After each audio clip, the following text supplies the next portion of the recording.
During a family trip to a luxury resort, my daughter-in-law humiliated me in the lobby.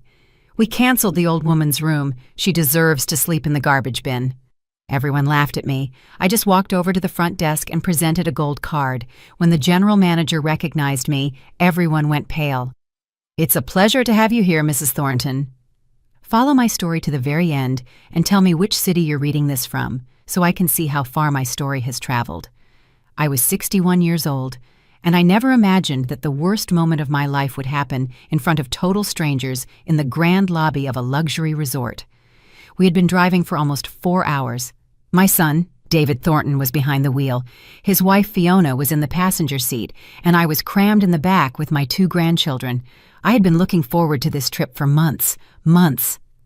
Ever since David casually mentioned on a phone call that they were heading to Crestview Lodge for spring break, something in my chest lit up with a hope I should have immediately squashed. Fiona said there was room for me. Well, what she actually said was, "I guess your mother can come if she really wants to," in that tone I knew so well. A tone that turned every invitation into a concession, every gesture into a favor I didn't deserve. But I accepted. Of course I accepted. During the drive, Fiona complained about the traffic, the heat, and the radio station David had picked. When one of the children asked if we could stop for a bathroom break, she sighed as if she had been asked to climb a mountain. "Only 30 more minutes," she snapped with irritation. David said nothing. He never said anything. I looked out the window, trying to get excited, trying to convince myself that this time would be different, that maybe, just maybe, we could be a real family for a few days. Crestview Lodge appeared before us like something out of a glossy magazine. White stone walls, impeccable gardens, and a massive fountain at the main entrance. The parking lot was filled with high-end vehicles, Mercedes, BMWs, and a few Teslas. David parked our modest sedan among them, and for a brief moment, I felt like I was part of something special. We walked into the lobby, and the air conditioning hit me like a blessing after the heat of the car. The place was even more impressive inside. Soaring ceilings, crystal chandeliers, and marble floors so polished you could see your reflection. Elegant families were lining up at the check-in, employees were moving with silent efficiency, and the soft murmur of conversations blended with instrumental music in the background. I lagged behind as David and Fiona approached the counter. The children ran toward a decorative fountain near the waiting area. I clutched my small rolling suitcase, suddenly feeling out of place in my simple floral dress and comfortable walking shoes. Fiona spoke to the young receptionist, a woman with dark hair pulled back in a perfect bun. I watched her check something on the computer, saw Fiona nod, and David signed some papers. Everything seemed fine, normal, routine. Then Fiona turned to me. There was a specific glint in her eyes that I recognized immediately. It was the same look she had right before she made one of her innocent comments, the ones that always sounded like jokes, but left bruises that lasted for days. She approached me with deliberate steps, her heels clicking loudly against the marble.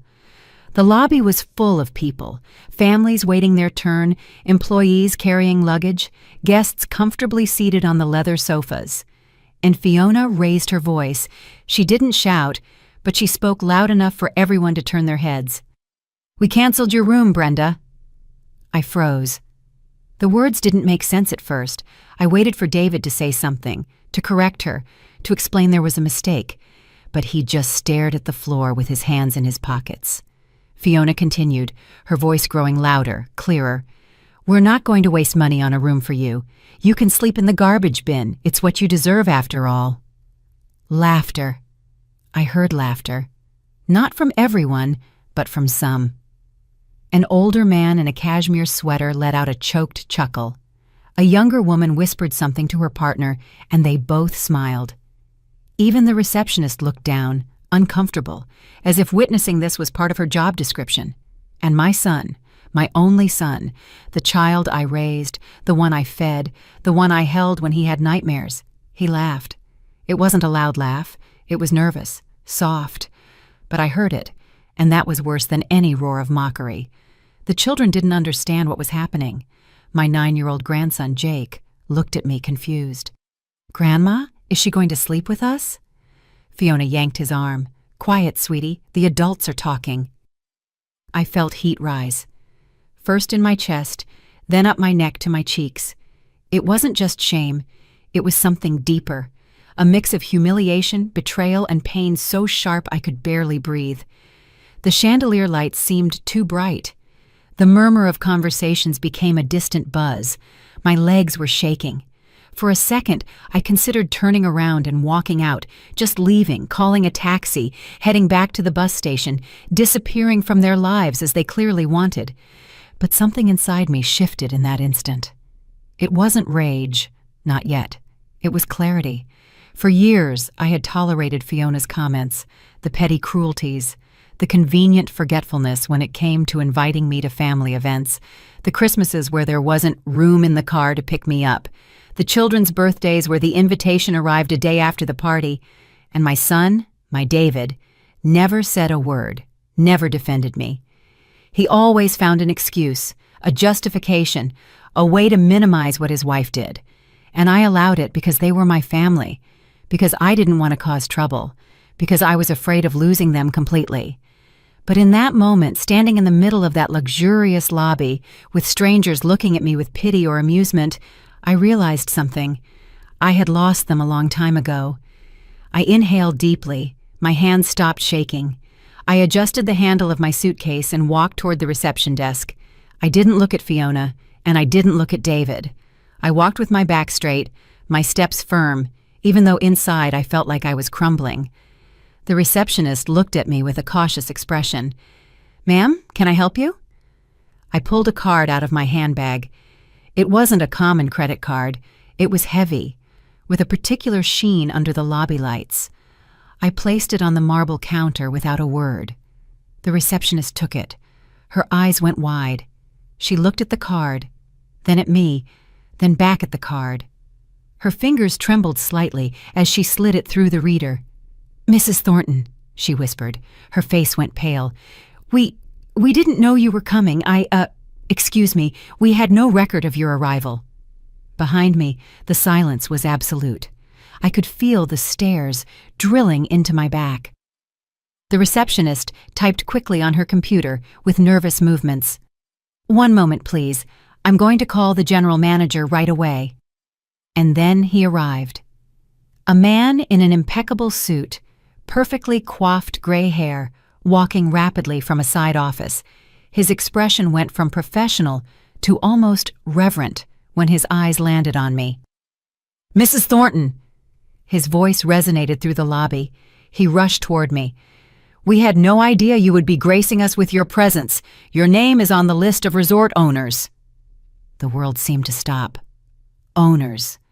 I heard a choked gasp behind me. I knew who it was. The manager, Robert, continued speaking, but I could barely focus on his words. Something about the presidential suite, about special arrangements, about how the entire staff was at my disposal. My heart pounded, not from nerves, but from a strange mix of relief and sorrow. I turned around slowly. David was white, completely pale. His mouth opened and closed as if he wanted to speak, but the words were stuck in his throat. Fiona, on the other hand, had her face frozen in an expression of pure shock. Her green eyes, usually so calculating, now reflected something I had never seen in her. Fear. The children were pulling on their father's sleeve, asking questions he couldn't answer. The people who had laughed moments before were now watching us with awkward curiosity. Some murmured among themselves, others simply stared, waiting to see what would happen next. "Mrs. Thornton," Robert gently touched my arm. "Shall we take your luggage to your suite immediately? We have champagne on ice, and the chef can prepare anything you desire for dinner." I nodded silently. I still didn't trust my voice. "Perfect. And your companions?" He looked at David and Fiona with a neutral, professional expression, but there was something in his eyes. Recognition. He had witnessed the entire scene. "They have their own reservation," I said. Finally. My voice came out firmer than I expected. "They will not be traveling with me." Robert nodded. "Of course. If you need anything at all, just dial 0 from your room." He gestured to a young bellhop. "Escort Mrs. Thornton to the presidential suite." As the bellhop took my suitcase, David took a step forward. "Mom, we need to talk." I looked at him. I really looked at him. I saw a 37-year-old man, not the boy he used to be. I saw the lines around his eyes, the gray starting at his temples, the slightly hunched posture of someone carrying an invisible weight. But more than anything, I saw a stranger, someone who looked like my son, but had ceased to be him a long time ago. "Not now, David." "But Mom, I don't understand how—" "Why didn't you ever tell us?" "After," I said, and followed the bellhop toward the elevators. The presidential suite was on the 15th floor. The bellhop made polite conversation during the ride, mentioning the amenities, the restaurant hours, and the location of the spa. I nodded without really listening. My mind was elsewhere, in another time. When the suite door closed behind me, I could finally breathe. The room was spectacular, floor-to-ceiling windows with mountain views, elegant furniture, a full kitchen, even a baby grand piano in the corner. There were fresh flowers in crystal vases, a bottle of champagne chilling on ice, as the manager had promised, and gourmet chocolates on the coffee table. I collapsed onto the blue velvet sofa and closed my eyes. The truth was more complicated than anyone imagined. 15 years ago, when my husband, Raymond Thornton, passed away, he left me more than anyone knew. Raymond had been a quiet, hard-working man, the kind of person who went unnoticed in a crowd. We had lived modestly, never showing off, never drawing attention. But Raymond had been smart about investments, very smart. When he died, I discovered we had almost $2 million in various assets: properties, stocks, bonds. And this resort, Crestview Lodge, had been one of his last investments. He had bought a 30% stake when the place was under construction, betting it would become a successful luxury destination. He was right. After his death, I had decisions to make. David was 22 then, recently graduated from college, full of ideas about how to help me manage the finances. Fiona, whom he had only been dating for 6 months, was there for every conversation, every family meeting, offering suggestions. I remember one particular evening. We were sitting at the kitchen table in my old house reviewing documents. David had that serious expression he put on when he wanted to seem like an adult. "Mom, I think you should let me handle this. It's complicated. I don't want you to stress yourself or make mistakes." Mistakes. As if 40 years of marriage and running a household hadn't taught me anything about money. Fiona was beside him, nodding with a worried expression. "It's a lot to process, Brenda. David just wants to take care of you. Maybe it would be better if he handled the accounts, the investments. You could just relax, enjoy your fixed income." Fixed income, as if I were a helpless old woman. But I nodded. I let them believe they would handle it. I showed them a few accounts, a few documents, just enough to satisfy them, and kept the rest for myself. The largest investments, the properties, the business stakes, including this resort. Why did I do it? At first, I didn't know. There was something about the way they talked to me, the way they assumed my incompetence, that made me want to protect what Raymond and I had built. Then, as the months turned into years, it became something else. It became a test. I wanted to see who they truly were when they thought I had nothing to offer them but my presence. I wanted to know if they loved me as a mother or merely tolerated me as an obligation. The answer came slowly, painfully. David and Fiona got married 1 year after Raymond's death. They didn't ask me for any help with the wedding. Fiona said her parents would handle everything. I assumed it was because they wanted to control the details. Years later, a cousin casually commented that Fiona had said it wasn't worth asking Brenda for money because she barely had enough to survive on her fixed income. My fixed income, which they assumed was all I had. When the children were born, I tried to be present. I offered to babysit, to help, to be the grandmother I wanted to be. But there were always excuses. Fiona was busy with her routine. The children had too many activities. It wasn't a good time for visitors. They invited me for Christmas, but always with that tone. "I guess you can come if you don't have other plans," as if it were a favor. as if my presence were a burden they endured out of duty. And the birthdays, oh God, the birthdays. David never forgot Fiona's. Flowers, elegant dinners, expensive gifts. My 60th birthday last year passed without a call. When I finally called 3 days later, David said, "I'm sorry, Mom. Work completely slipped my mind." Fiona had thrown her surprise party 2 weeks earlier. 40 guests, live music, a 3-tiered cake. I swallowed the pain again and again, but somewhere deep inside, a part of me registered every slight, every omission, every time they chose to exclude me. And that part had grown, solidifying into something cold and clear. They were not my family, they were my failed exam. The sweet phone rang, pulling me out of my thoughts. I ignored it. It rang 3 more times before stopping. Then my cell phone started vibrating. David. I ignored the call, then another, and another. Finally, a text message arrived. "Mom, please, we need to talk. We're in the lobby restaurant, waiting for you." I stared at the message for a long time. Then slowly, I typed a reply. "Meet me in the restaurant at 7. Just you and Fiona. The children should stay with the hotel sitter." Dinner was in 2 hours. I took a long shower, letting the hot water loosen the tension in my shoulders. I put on a dress I had bought months ago but never worn.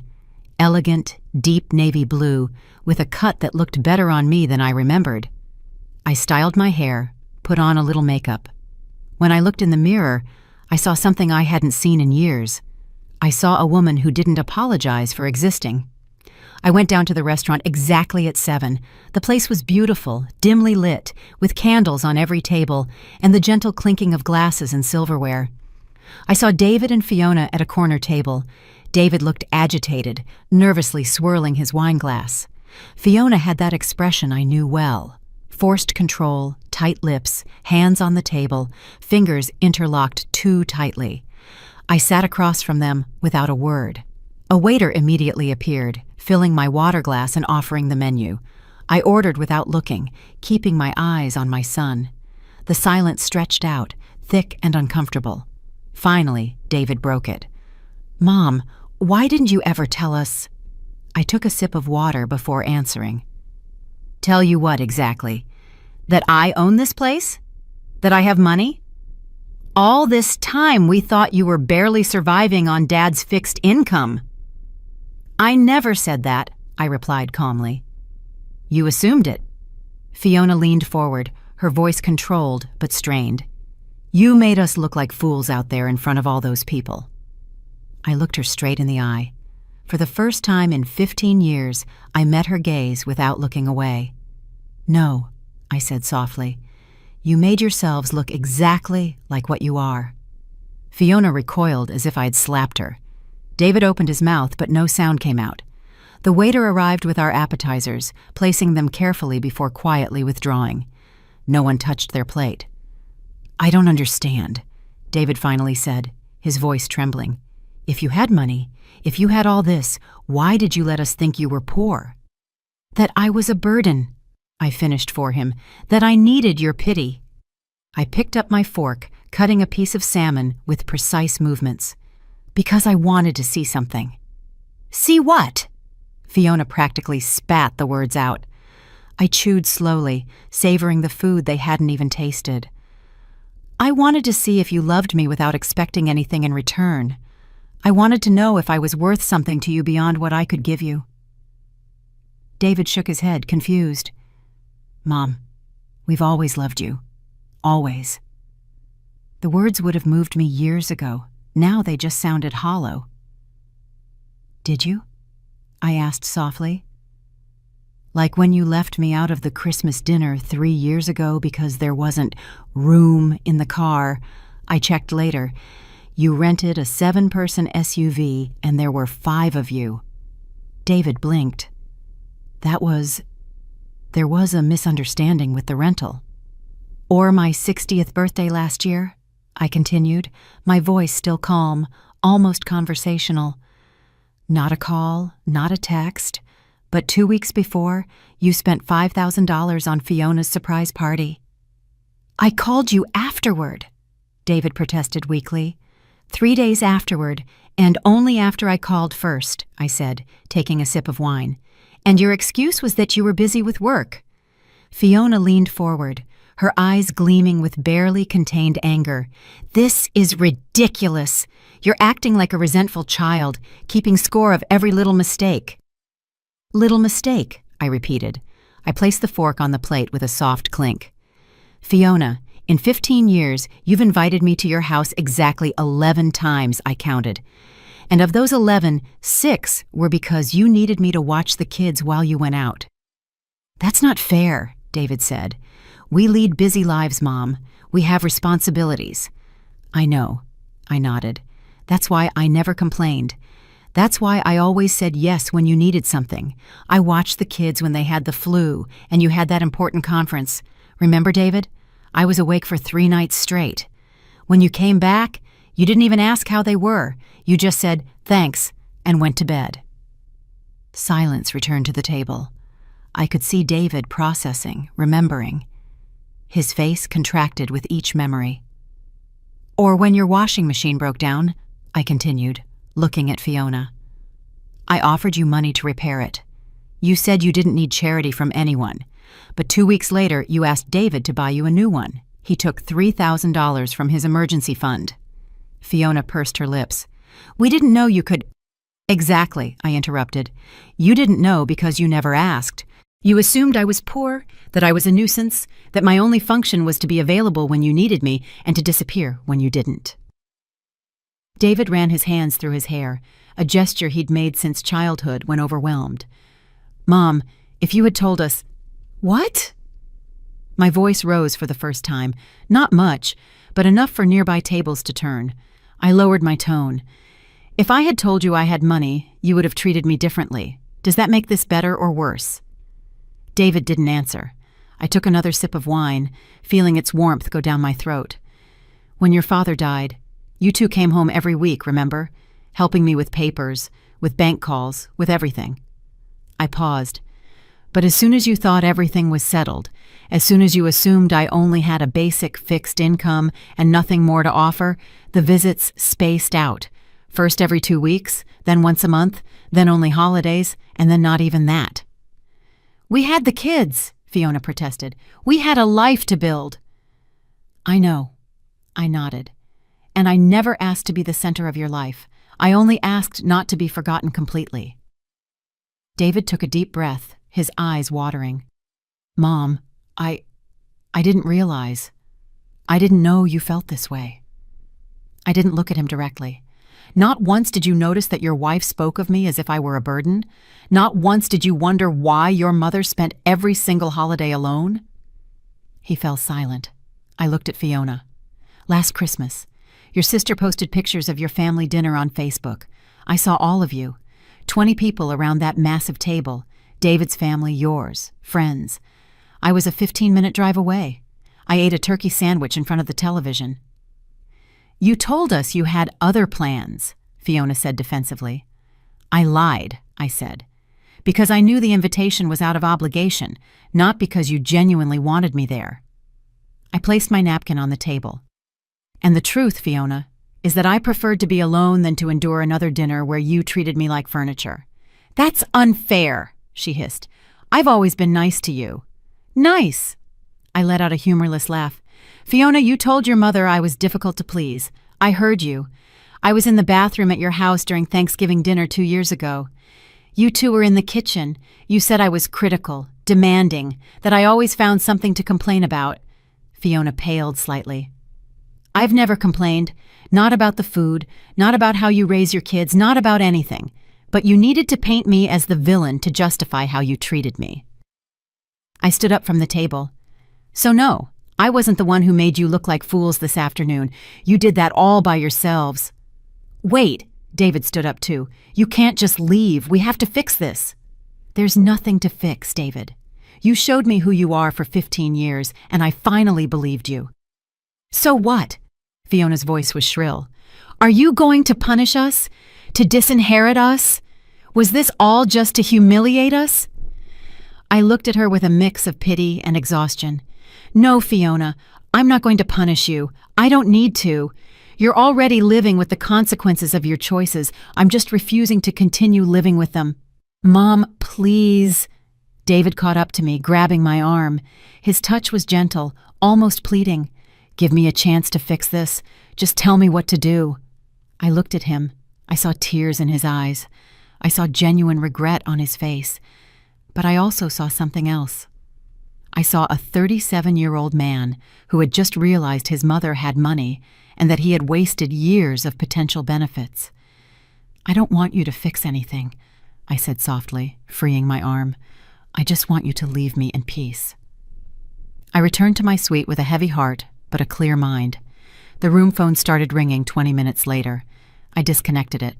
My cell phone vibrated constantly with messages. I silenced them all. I poured myself a glass of wine from the minibar and went out onto the balcony. The nighttime view of the mountains was breathtaking. Flickering lights from distant homes, stars shining in a clear sky, the cool air filling my lungs. For the first time in 15 years, I felt light. The next morning, I went down to the restaurant early. I ordered breakfast. I enjoyed fresh coffee and toast with homemade jam. I read the newspaper an employee courteously brought me. It was almost normal, almost peaceful until David appeared. He looked terrible, swollen eyes, wrinkled clothes, as if he hadn't slept. He sat across from me without asking permission. I didn't sleep all night, he said, his voice hoarse. I've been thinking, remembering. And you're right, Mom, about everything. I continued eating my breakfast.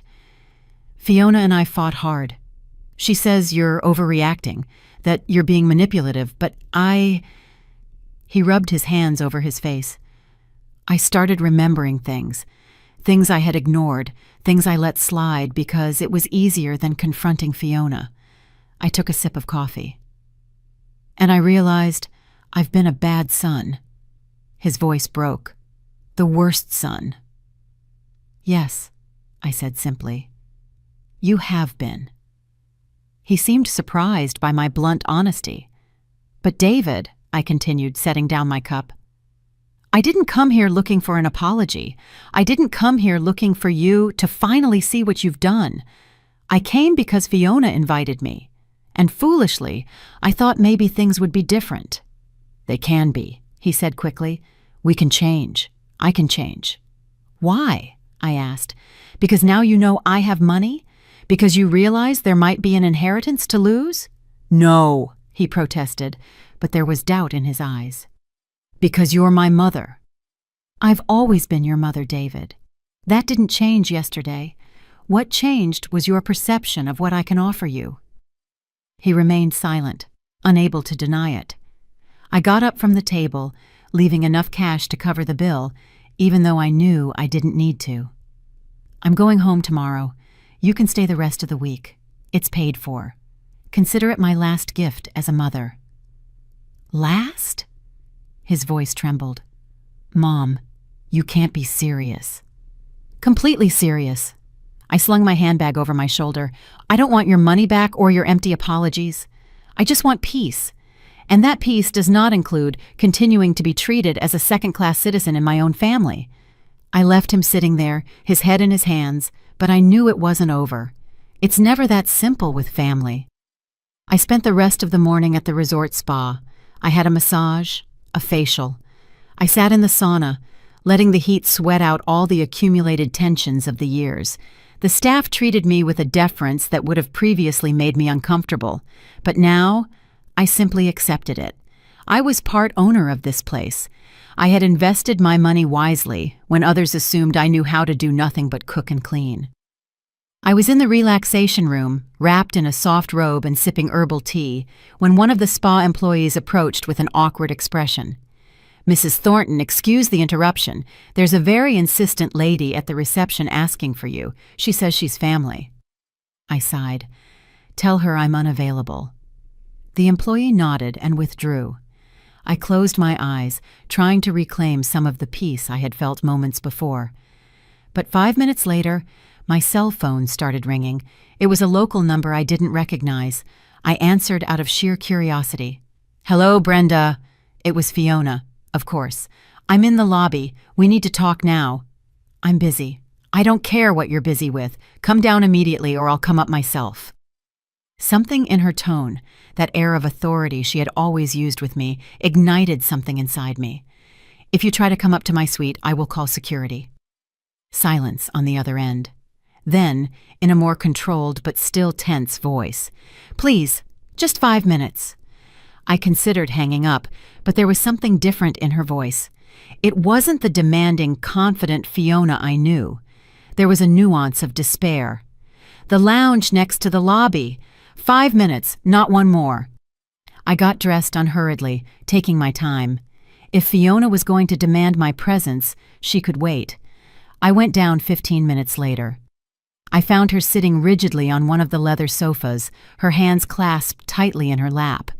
When she saw me, she immediately stood up. She wasn't wearing her usual perfect makeup. Her eyes were red, her hair not so impeccably styled. She looked human, vulnerable. I sat across from her without saying a word. "You're destroying my marriage," she said abruptly. I raised an eyebrow. "I'm not doing anything. Your marriage is destroying itself." David didn't sleep last night. He was awake, looking through old photos, reading old messages. He's realized... She bit her lip. He's realized things. That you manipulated him into pushing me away, that you built a narrative where I was the problematic mother-in-law to justify your cruelty. I kept my voice neutral. Yes, I imagine realizing that must be uncomfortable. It wasn't like that, she protested, but without conviction. I just wanted us to be our own family, without interferences. Interferences. I repeated the word slowly. Fiona, in 15 years, I've seen you maybe 30 times. If that's interference, I don't know what absence is. She wrung her hands. You're right. I know. I've been awful to you, but you have to understand. My own mother was controlling, always meddling in my life, in my marriage. When David and I got married, I swore I wouldn't let that happen. So you assumed I would be the same. Yes. She said it so quietly I barely heard her. And every time you tried to get closer, I saw it as an invasion, as control. So I pushed you away. She paused. And David let me because he trusted me, because I made him believe I was doing it for us. It was the most honest confession I had heard from her, but it came too late, far too late. And now what, Fiona? You're here to apologize because David finally opened his eyes? Or because you realize there's money you could have been enjoying all these years? Her face contorted. It's not about the money. It's not. I leaned forward. Because just yesterday you said you had canceled my room. You sent me to the garbage bin. Did you do that out of family love? Tears began to roll down her cheeks. I was angry. God, I don't know. I was annoyed because David insisted you come, because once again we had to put up with his mother. And in my head you were this figure who represented everything I didn't want to be, a nosy, needy, demanding mother-in-law. I never was any of those things. I know, she sobbed openly now. I know, and David is throwing it in my face. He's reviewing every moment, every excuse I gave not to invite you. Last night he yelled at me. He told me I'm cruel, that I'm manipulative, that I've become my mother. She covered her face with her hands. And he's right. Seeing Fiona break down like this should have given me satisfaction, should have felt like vindication, but I only felt weariness. Fiona, I didn't come here to destroy your marriage. I came because foolishly I still had hope. Hope that maybe, just maybe, we could be family. But what you did yesterday in front of all those people only confirmed what I already knew. I am not welcome in your life, and I probably never was. I can change, she said desperately. I can be better. Just give me a chance. A chance for what? To pretend you appreciate me? To invite me to awkward dinners where we all pretend the last 15 years didn't happen? I shook my head. No, Fiona, I don't want that. Then what do you want? Her voice was pleading. Tell me what to do, and I'll do it. I want you to leave me alone. The words came out colder than I intended. I want you and David to live your lives, raise your children, and forget about me, because that's what you've been doing anyway. Now, we'll just make it official." She stood up abruptly. "You can't be serious. The kids need you. David needs you." "The kids don't know me, and David—" I paused. "David made his choice a long time ago. He chose his comfort over my well-being. He chose your version of reality over the truth, and now that the truth is out, I can't just pretend that doesn't matter." Fiona wiped her tears with the back of her hand. "You're his mother. Mothers are supposed to forgive." Supposed to. I looked at her with a mixture of disbelief and sadness. "Fiona, I've spent 15 years forgiving every omission, every slight, every small humiliation. Forgiveness isn't infinite, and mine ran out yesterday when you told me I deserved to sleep in a garbage bin." She stood there trembling. Then, in a low voice, she asked, "What are we going to tell the children?" "That is not my problem." I stood up. "But if you want my advice, tell them the truth. Tell them their grandmother tried to be a part of their lives, but their mother wouldn't let her. And when they finally had a chance to be a real family, they chose to humiliate her publicly." "That will make them hate me." "Possibly," I said, "but it's better they hate the truth than love a lie." I started to walk away, but her voice stopped me. "Brenda." I turned halfway. "You're right about everything, and I'm sorry. I'm so sorry I treated you like that. I'm sorry I wasted 15 years, and I'm sorry it's too late to fix it." Her voice broke again. "But for what it's worth, I truly regret it." I looked at her for a long moment. I saw genuine repentance in her eyes. I saw a woman facing the consequences of years of cruelty. And for a second, just 1 second, I considered giving in. But then I remembered. I remembered every lonely Christmas, every forgotten birthday, every poisonous comment disguised as a joke, and I remembered yesterday, standing in that lobby, feeling the humiliation burn my skin while my own family laughed. "I know," I said finally, "but I'm sorry doesn't undo the damage, and it certainly doesn't rebuild 15 years of broken trust." I left her there, crying on the leather sofa, and went up to my suite. That afternoon, I called the general manager of the resort. "Robert, I need to make some changes to my stake here." We met in his office, an elegant room overlooking the gardens. I explained my situation, or at least enough for him to understand. He was discreet, professional, but I saw comprehension in his eyes. "Mrs. Thornton, are you sure? This has been a very successful investment for you." "I know, but I need a change. I need to separate myself from anything that ties me to this area, to this life." I signed the papers he had prepared. "Sell my share. Find another investor. Use the money to establish a trust for my grandchildren, accessible only when they turn 25. But neither David nor Fiona will have access to it." Robert nodded, taking notes. "And your suite, your privileges, they will end tomorrow when I leave." "I understand." He paused. "If I may say so, ma'am, I regret what happened in the lobby. The staff is quite dismayed by how you were treated." "It's not your fault, or the staff's." I stood up. "Sometimes family is the most dangerous place to be." I returned to my suite and began packing. I didn't have much. I had never been one to accumulate things. As I folded my clothes, my cell phone rang. It was David. I hesitated, but finally answered. "Yes, Mom." His voice sounded broken. "Fiona told me about your conversation. Please, don't do this. Don't abandon us." "I am not abandoning you, David. You abandoned me years ago. I am just officially recognizing what was already reality." "That's not fair. I was an idiot. I admit it. But I'm your son. Your only son." "I know," I said, closing my suitcase. "And you will always be my son. But that doesn't mean I have to put up with how I'm treated. Love isn't enough when it comes wrapped in contempt. Give me a chance to show you I can change, please." I sat on the bed, holding the phone to my ear. "David, do you know how many times in those 15 years I waited for you to change? I waited for you to wake up one day and see what Fiona was doing to me. I waited for you to defend your mother, to choose to stand up for me, even if it was uncomfortable." I paused. "But you never did. Not once." "I was blind. She manipulated me."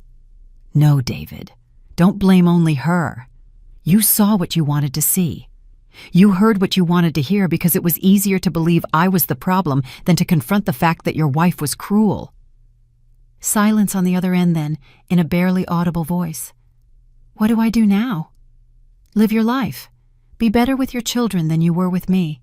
And someday, when you're ready to be honest with yourself about all of this, maybe we can talk. When will that be? I don't know. Maybe never. I took a deep breath. But for now, I need distance. I need to heal. And I can't do that if I keep waiting for you to change. I hung up before he could respond. That night, standing on my sweet balcony for the last time, I looked out at the mountains under the moonlight. I felt a strange mixture of relief and sadness. I had waited so long for them to see me, to value me, and when they finally did, it was only because they discovered I had something they wanted. Tomorrow, I would leave. I would leave this resort, this family, this life that was never truly mine.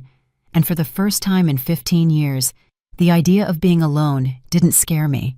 It filled me with a peace I didn't know was possible. The morning of my departure dawned gray, with low clouds covering the mountains. There was something fitting about that, as if the weather reflected the mood of these last few days. I finished packing early, leaving the suite immaculate, as if I had never been there. I was in the lobby checking out when I saw him. David was sitting on one of the sofas near the entrance, looking as if he had slept there. His clothes were the same as the day before, wrinkled and neglected. He had deep circles under his eyes and disheveled hair. When our eyes met, he stood up immediately. "Mom, wait." The manager, Robert, who was processing my checkout, looked at me with a questioning expression. I nodded slightly. He understood and discreetly withdrew. David approached, but maintained a certain distance, as if afraid I might vanish if he got too close. "I know you said you needed space. I know, but I can't let you go like this. I can't." "David?" "No, please, let me talk." He ran his hands over his face. I spent all night awake, not just thinking, but remembering, truly remembering. And you are right, Mom, about absolutely everything. A group of guests walked past us, heading to the restaurant. David lowered his voice, though the desperation in it remained evident. I remembered that Christmas, when Fiona said there wasn't room in the car. I didn't question anything. I just accepted her word because it was easier than confronting her. His eyes filled with tears. "And your birthday, God, your 60th birthday. Fiona reminded me that morning. She said, 'It's your mother's birthday today.' And I said, 'I'll call her later.' But I didn't. I went to work. I got tangled up in meetings, and when I came home, Fiona was planning her surprise party, and I just forgot." "I know, David." "No, you don't know everything. Last night, after you talked to Fiona, she told me everything. She told me things I had chosen not to see. How she talked about you when I wasn't around. How she made sure family invitations arrived late. How—" He stopped, swallowing hard. "How she actively kept you away from the children because she didn't want you to have any influence over them." That hurt more than expected. I had suspected it, of course, but hearing it confirmed was different. "The kids asked about you," David continued, his voice trembling. "Especially Jake. He would ask, 'When is Grandma coming?' And Fiona always had an excuse, that you were busy, that you were sick, that you had other plans, and I—" His face contorted with pain. "I was there. I heard the lies, and I said nothing." "Why?" I asked, though I already knew the answer. Because it was easier. The tears finally fell down his cheeks. Because confronting Fiona meant admitting that I had married someone capable of that cruelty. It meant admitting that I had failed you. And it was much easier to believe her version, where you were fine, where you didn't need us, where everything was justified. He sank onto the nearest sofa, covering his face with his hands. I remained standing, my suitcase beside me, watching my son fall apart. "There's something else," he said, his voice muffled by his hands. "Something I never told you." I waited. He slowly lowered his hands. His eyes were red, swollen. When Dad died, before we started going through the documents, Fiona told me something. She said I was the man of the family now, that I had to take care of you because you wouldn't be able to do it alone, that widows your age become dependent, needy. The air seemed to leave my lungs. And I believed her. I went to those meetings with you expecting to find a lost, incapable woman. But you— a sad smile crossed his face. You knew exactly what to do. You had everything organized. You handled every piece of paper, every call, every decision with clarity. And that bothered her. It bothered her that we didn't need you.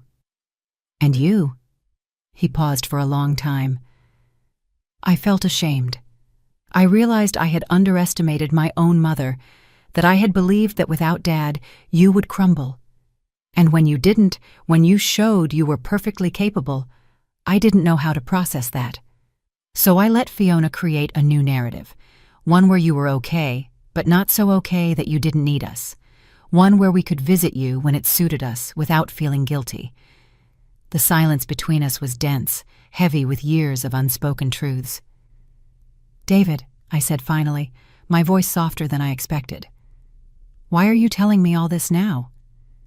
Because I need you to know that I know exactly what I did. I can't hide behind I didn't know, or Fiona manipulated me. I chose every time I ignored your call, every time I found an excuse not to visit, every time I allowed Fiona to treat you badly. I chose. He stood up, moving closer to me. And I chose wrong. I chose my comfort over your well-being. I chose my marriage over my mother. And now, I asked, now that you know I have money, now that you realize there's an inheritance at stake. It's not about that. His voice was firm despite the tears. Last night, before Fiona told me everything, before I processed anything about the money, I looked at old photos. I found one from my college graduation. Dad was there. You were there. And I remembered that day. I remembered how proud you looked, how you hugged me and told me I had achieved something incredible. He wiped his tears with the back of his hand. And then I looked at more recent photos. Jake's elementary school graduation last year. Fiona was there, her parents were there, my in-laws, but you weren't. And I realized we hadn't even invited you. We hadn't even thought of you. David, I let my son grow up without knowing his grandmother. I let Fiona turn my children into strangers to you. His voice became more desperate. And it wasn't because of the money I didn't know you had. It was because it was easier to keep you at a distance than to deal with the discomfort of including you. Part of me wanted to console him. The part of me that had been a mother for 37 years wanted to hug him and tell him everything would be all right. But another part, the part that had suffered in silence for 15 years, stood firm. I appreciate your honesty, I said calmly. I really do. But David, acknowledging your mistakes doesn't unmake them. I know, he nodded frantically. I know, but it has to be a start. There has to be a way to fix this. Fix it for what? For whom? I looked at him directly. So you can feel better about your choices? So you can tell yourself you tried? So you can be a part of your grandchildren's lives? So you can be my mother again? I never stopped being your mother, David. You stopped being my son. The words came out harsher than I intended, but they were true. I saw how they hit him, how his face contorted in pain. Then tell me what to do, he pleaded. Tell me how to fix 15 years of mistakes. Tell me how to win you back. You can't. The words were simple, final. There's no reset button for this, David. There is no series of apologies or gestures that will bring back the lost time. Then what? You're just giving up on me? Discarding me like I discarded you? The accusation in his voice surprised me. I'm not discarding you. I'm freeing both of us. I don't want to be freed. I want my mother. Do you want her? I asked gently. Or do you want the idea of a mother? The woman who forgives everything, who is available when you need her, who disappears when you don't. Because that woman no longer exists. David died yesterday in that lobby when your wife humiliated me and you laughed. I didn't laugh because it was funny. I laughed because I was nervous, because I didn't know what to do. You could have defended me. You could have stopped Fiona before things went that far. You could have done 1,000 different things, but you chose to laugh. I picked up my suitcase, and that laugh told me everything I needed to know. David desperately blocked my path. Please, Mom, not like this. Don't end it like this. I'm not ending anything. You ended this years ago. I'm just officially recognizing it. The kids need you. The kids have parents. They have grandparents on Fiona's side. They'll be fine. And me? His voice completely broke. I will be fine too. I looked at him, this man who had been my baby, my little boy, my son. I saw the genuine pain in his eyes. I saw the regret. But I also saw years of damage that couldn't be erased with tears. I don't know, David, I said honestly, but that is no longer my responsibility. I moved to walk past him, but his voice stopped me one last time. Is there anything I can do? Anything? I turned halfway. Yes. Be better. Not with me. It's too late for that. But be better with your children. Teach them that people are not disposable, that family isn't just a word. And when they grow up and ask about their grandmother, tell them the truth. Tell them they had her, but you lost her. This time, when I walked toward the exit, he didn't stop me. The taxi was waiting. The driver took my suitcase and put it in the trunk. Before getting in, I looked back one last time. David was still in the lobby, motionless, watching me leave. I had imagined this moment in so many different ways. I thought I would feel triumph, vindication, even joy. But I only felt a deep void, not for what I was leaving behind, but for what I never truly had. I got into the taxi. To the airport, please. As we drove away from the resort, I didn't look back again. There was no reason to. That chapter of my life was over. 6 months later, I woke up in my new home to the sound of gulls and the smell of salt in the air. The house I had bought on the Northern California coast was modest compared to what I could afford, but it was perfect. 2 bedrooms, an open kitchen with an ocean view, and a small garden where I had planted herbs and wildflowers. It was mine, completely mine. I made coffee and went out onto the terrace with a blanket over my shoulders. The sunrise painted the sky in oranges and pinks, and the waves gently crashed against the rocks below. This morning ritual had become sacred to me. It was the moment where I simply existed, without expectations, without disappointments, without the pressure of being who others needed me to be. The first few months after leaving the resort had been strange. David called me 17 times the first week. I let them all go to voicemail. I listened to every message, not because I wanted to reply, but because I needed to confirm my decision. Every call was the same. Apologies, pleas, promises of change, but the words no longer meant anything. The words had never been the problem. Eventually, the calls decreased, once a week, then once every 2 weeks. Now, I occasionally saw his number pop up, but I no longer felt the urgency to answer. I had made peace with my decision. The sale of my stake in the resort had been finalized the previous month. Robert had kept me informed throughout the process. I asked him not to reveal my new address to anyone, and he respected my privacy. The money from the sale, almost $3 million, was divided according to my instructions. 2/3 went into a trust for my grandchildren, accessible when they turned 25. The remaining 1/3 I donated to organizations that support older women in situations of family abuse. It was ironic, but also fitting. My phone vibrated on the table next to my coffee. A text message from an unknown number. I considered ignoring it, but curiosity won. "Brenda, it's Marcia, Fiona's mother. I need to talk to you. It's important, please. Marcia." I hadn't spoken to her since David and Fiona's wedding almost 16 years ago. I hesitated for several minutes before replying. "About what?" The answer came quickly. "About my daughter. About what she did to you. Please give me 5 minutes of your time. I should have said no. I should have blocked the number and continued with my peaceful morning. But something in her message, a desperation I recognized in myself, made me respond. Call me. The phone rang seconds later. Brenda, thank you for answering. Marcia's voice sounded tired, older than I remembered. I know I have no right to ask you for anything after what Fiona did. No, you don't, I said simply. I know, but I need you to know something. I need you to know that Fiona, she learned that behavior from me. She paused, and I heard her shaky breath. I was a terrible mother-in-law, controlling, critical, always meddling in my son's marriage, and when they finally got fed up with me, when they cut me out of their lives, I was filled with bitterness. I didn't say anything, waiting for her to continue. Fiona saw all that. She saw how my interference destroyed my relationship with my son, and when she married David, she swore she would never let her mother-in-law do the same. She broke off. Except, her voice cracked, except you were never like me. You never meddled, and yet she treated you as if you had. Why are you telling me this, Marcia? Because 2 weeks ago, Fiona came to see me.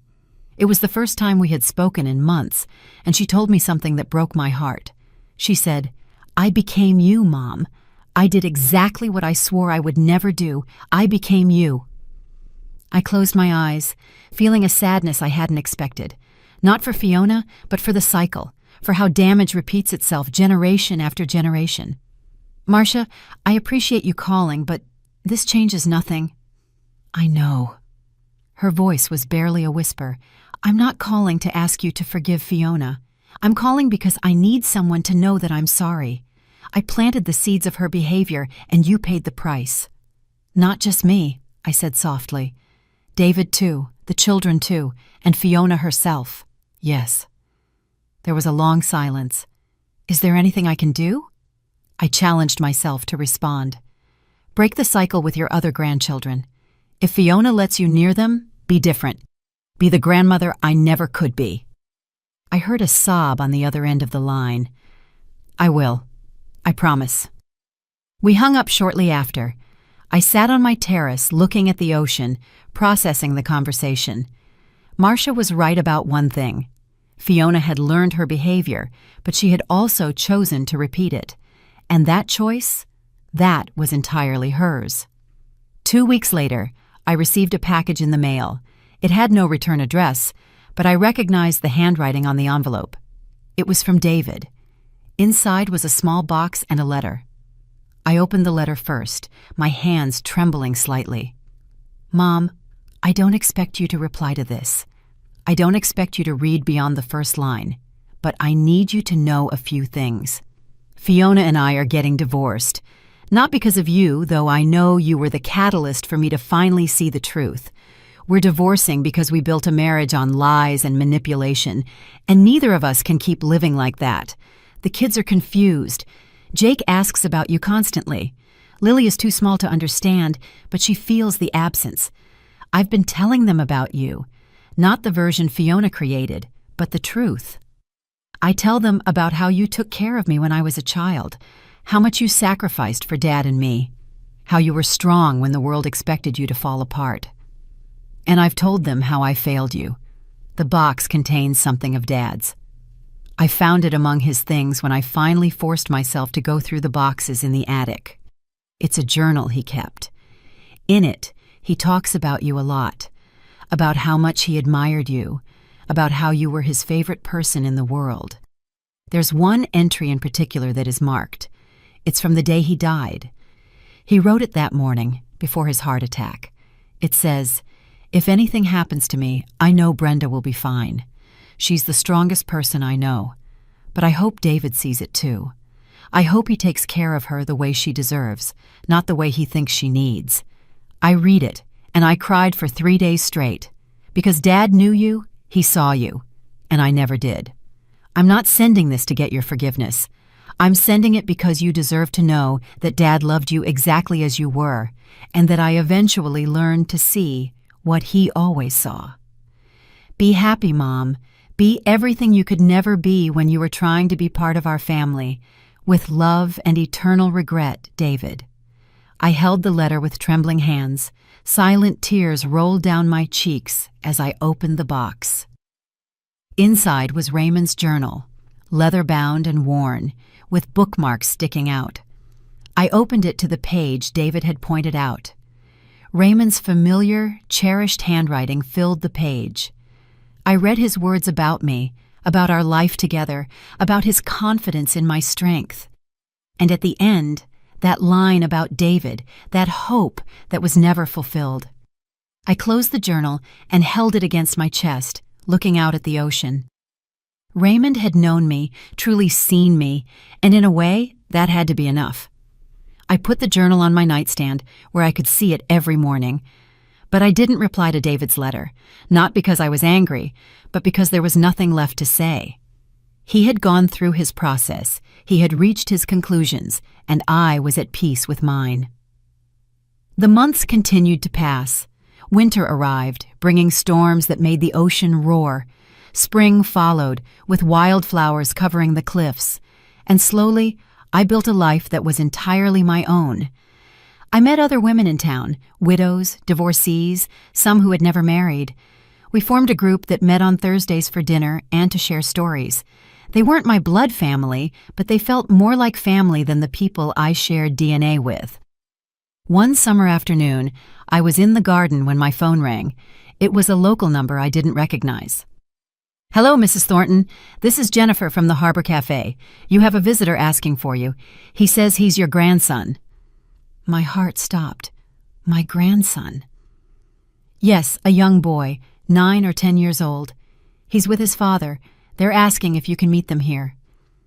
Jake and David. Part of me wanted to say no. I wanted to protect the peace I had built. But another part, a smaller but insistent part, was curious. "Tell them I'll be there in 20 minutes. I changed into more presentable clothes, brushed my hair, and took a deep breath. The cafe was only a 10-minute walk from my house, but I took a longer route, needing time to prepare myself. When I arrived, I saw them immediately. David was at a table by the window, looking thin and tired. Next to him was Jake, clearly 10 years old now, with his father's dark hair and my eyes. Jake saw me first. He stood up immediately, but he didn't run to me. Instead, he waited, as if unsure of his reception. I approached slowly. David stood up too, hands in his pockets, looking awkward. "Hello, Mom," he said softly. "David." I nodded. Then I looked at Jake. "Hello, Jake." "Hi, Grandma." His voice was timid, uncertain. We sat down. A waitress came over and I ordered coffee for David and me, hot chocolate for Jake. No one spoke for a long moment. Finally, Jake broke the silence. "Dad says we didn't see you for a long time because he made mistakes." I looked at David. He nodded slightly, encouraging me to answer. "Yes," I said carefully, "that's true." "And he says you didn't want to see us because we hurt you." "That's also true." Jake looked down at his hot chocolate. I'm sorry I didn't get to know you better." My chest tightened. "Jake, honey, none of this was your fault. None of it. Dad says you own hotels, and that you're very smart." "I was part owner of a resort, not anymore." "Why not?" I glanced at David, then back at Jake. "Because I needed a fresh start." Jake nodded as if he understood, although he probably didn't. He drank his chocolate in silence. David finally spoke. "I didn't come here to ask you for anything, Mom. I came because Jake deserves to know his grandmother, and because—" He stopped, choosing his words carefully. "Because I wanted you to see that I'm trying to be better, trying to teach Jake what I didn't learn until it was too late." "How did you find me?" "Robert," he confessed. "I pleaded with him. I told him it wasn't for me but for Jake. Eventually he gave me the town's name. The rest was easy. It's a small town." I should have been angry with Robert for revealing my location, but I wasn't. "What do you want, David?" "Nothing." His voice was firm. "I don't want your forgiveness. I don't want your money. I just want Jake to have the chance to know you, if you're willing. It doesn't have to be much. Once a month or every 2 months. Whatever you can give." I looked at Jake. The boy watched me with cautious hope in his eyes. It wasn't his fault. It never had been. "Jake," I said softly, "would you like to come to my house sometime? I live by the ocean. You could come and we could walk on the beach." His face lit up. "Seriously?" I looked at David. "Once a month? You bring him and pick him up. You don't come into my house. We don't have family conversations. You just bring Jake." David nodded, his eyes shining. "Thank you, Mom. Thank you." "Don't do it for you," I said firmly. "I'm doing it for him." And it was true. Jake deserved to know his grandmother. He deserved that connection. And I deserved the chance to be a grandmother on my own terms. The visits began the following month. David brought Jake and left him for 3 hours. Sometimes we walked on the beach collecting shells. Other times we baked cookies in my little kitchen. Slowly, Jake began to open up, talking about school, his friends, his fears, and his parents' divorce. He didn't talk about Fiona, and I didn't ask. It wasn't my place. David kept his word, dropping Jake off and returning exactly at the agreed-upon time. He didn't try to come in. He didn't seek deep conversations. Sometimes I saw him waiting in his car and wondered what he was thinking, but it wasn't my concern. 6 months after that first visit, Jake and I were sitting on my terrace eating sandwiches when he said, "Dad says you're the strongest person he knows." "Oh, really?" "Yeah. He says you were strong even when no one noticed. He says that's what being strong really means." I felt a lump in my throat. "Your dad is wiser than he used to be. He says he wishes he had been like that before." Jake looked at me with serious eyes. "He says he lost you because of his own fault, and that it's the biggest mistake of his life." I didn't know what to say to that. Jake continued, "But he also says the best thing he can do now is make sure I don't make the same mistakes, that I know how to value people while they're still here." I looked toward the ocean, blinking back tears. "Your dad is right about that." That night, after David picked up Jake, I sat on my terrace with a glass of wine. My phone was on the table beside me, and for the first time in almost a year, I considered calling David, not to forgive him, not to rebuild what had been broken, but to tell him that I saw him trying, that I saw his efforts, even if they didn't change the past. Instead, I sent a simple text message, "Jake is a good boy. You're raising him well." The reply came minutes later. "Thank you, Mom. That means more than you know." I didn't reply. There was no need. Months turned into a year. Jake kept coming, and slowly we built our own relationship. It wasn't perfect, but it was real. It was honest, and it was on my terms. David never asked for more than I was willing to give. Lily, his younger daughter, was now 7 years old, and sometimes she came with Jake. She was shyer, more cautious, but also sweet.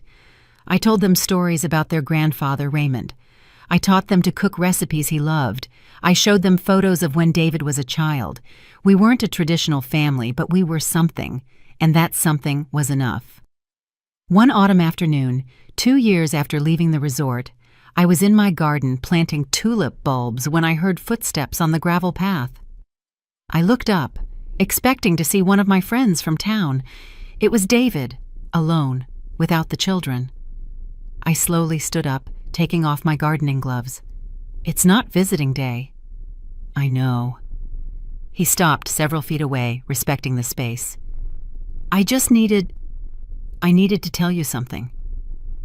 I waited, not inviting him closer. "Fiona got remarried to someone she met in therapy." He let out a bitter laugh. "Ironic, right? But I didn't come to talk about her.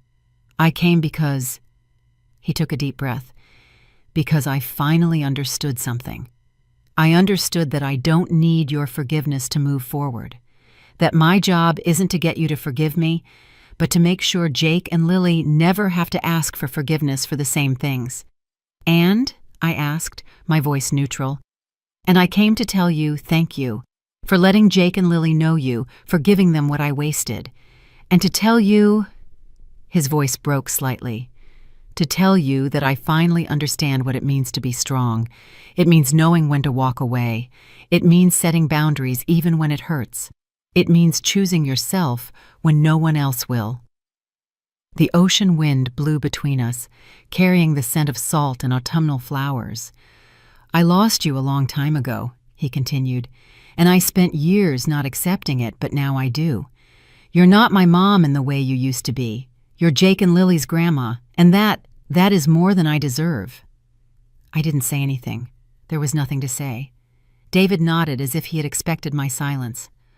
"I won't show up unannounced again, I promise.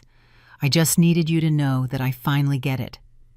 He turned to leave, but something in me, something small yet persistent, made me speak.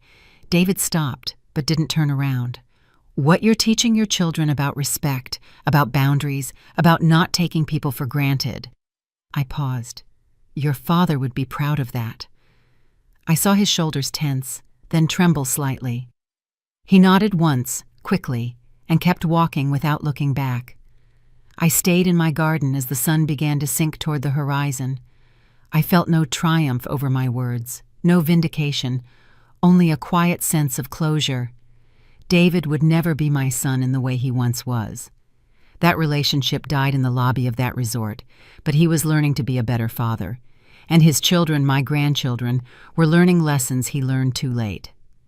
That night, I sat on my terrace with Raymond's journal. I had been reading it slowly, savoring each entry like a precious gift. I came to a page near the end, dated only a week before his death. Brenda asked me today if I regretted anything. I told her no, but the truth is, I do regret one thing: not telling her more often how extraordinary she is. Not for what she does for me or David, but for who she is. Strong when the world expects weakness, gentle when the world offers cruelty. She is my favorite person, and I hope when I'm gone, she remembers that. I hope she finds happiness that doesn't depend on sacrificing herself for others. I closed the journal, silent tears rolling down my cheeks. Raymond had known me, fully seen me, and he had wished for exactly what I finally had: happiness on my own terms. I looked out at the ocean, dark beneath the night sky but illuminated by the moon. The waves continued to crash with their eternal rhythm, indifferent to human drama, to broken families, to healed and wounded hearts. My phone vibrated, a text message from Jake. "Grandma, Dad says I can stay over next month if you want." "Do you want to? We can see the stars from your terrace." I smiled, typing my reply. "I'd love that, sweetie. Bring your sleeping bag." This was my life now. Not the one I had imagined when I was young, not the one I had hoped for when David was born, not the one I had endured for 15 years of exclusion and pain. It was something entirely new, something built on firm boundaries and earned respect, something where I chose who entered my space and how, something where my peace was prioritized. I had lost a family, but I had gained something more valuable. I had gained myself. Years of waiting to be seen, to be valued, to be loved for who I was instead of what I could give, were over. I no longer expected anything from anyone, and paradoxically, that had given me everything. The ocean roared softly in the distance. Stars began to appear one by one in the darkening sky, and I, Brenda Thornton, sitting on my small terrace, in my small house by the sea, was finally at peace.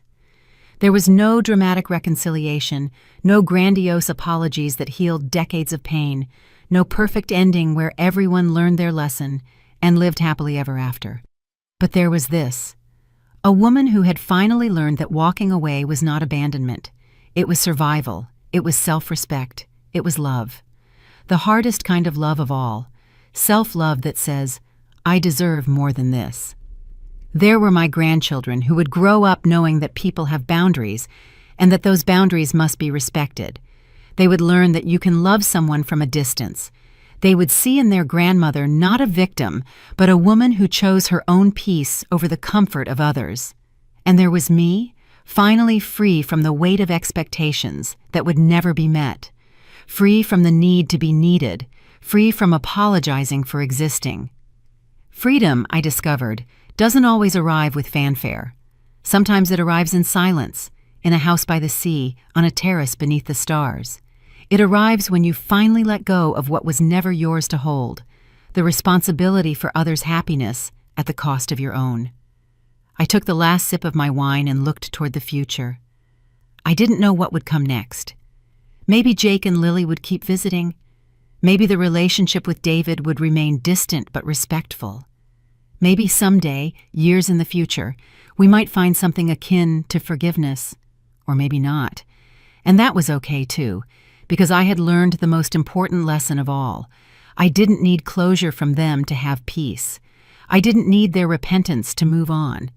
I didn't need anything from them at all. The only things I needed were this: the sound of the ocean, the star-filled sky, and the absolute certainty that I had made the right choice. I had chosen myself, and that choice, that simple yet revolutionary choice, had changed everything. The night deepened, and I sat a little longer, savoring the stillness, the solitude, which no longer felt like abandonment, but like a sanctuary. Finally, when the ocean chill became too much, I went inside my house. I locked the door behind me, not to keep something out, but to keep something in. My peace, my space, my life rebuilt from scratch. And for the first time in more years than I could count, I went to sleep without a weight on my chest, without questions, without answers, without hopes that would hurt me, only with the deep, silent satisfaction of a woman who had finally found her way home, to her true home, to herself. Did you like my story? And which city are you listening from? Let's meet in the comments. If you liked the story, you can support me by sending a super thanks so I can keep bringing more stories like this. Thank you so much for your sweet support. I'm looking forward to your comments on the story. On the screen, you can see 2 new life stories that I highly recommend. There's so much more on my channel. Don't forget to subscribe. See you in the next life story. With love and respect.